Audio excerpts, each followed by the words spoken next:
గట్టిగా చెప్దాం. శివోహం.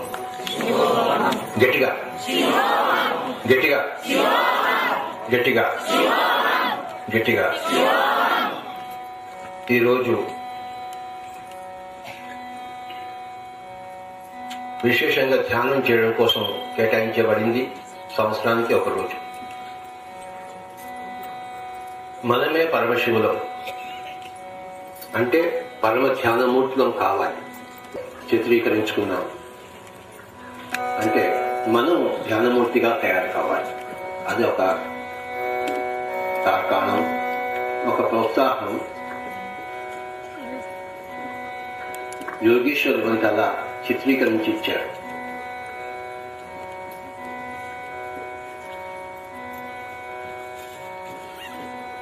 ప్రతిరోజు ధ్యానం చేస్తాం. ఈరోజు చాలా గొప్ప ధ్యానం చేస్తాం. శివోహం, నేనే శివుడిని. దాన్ని మనం అభ్యాసం చేస్తాం ఈరోజు.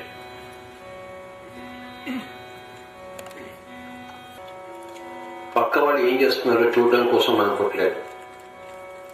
మనం ఏం చేయడం కోసం పుట్టామో అది చేయడం కోసం పుట్టాము. శివుడు ఏం చేస్తుంటాడని మనం చెప్పుకుంటున్నామో పురాణంలో, మనం అది చేయాలి.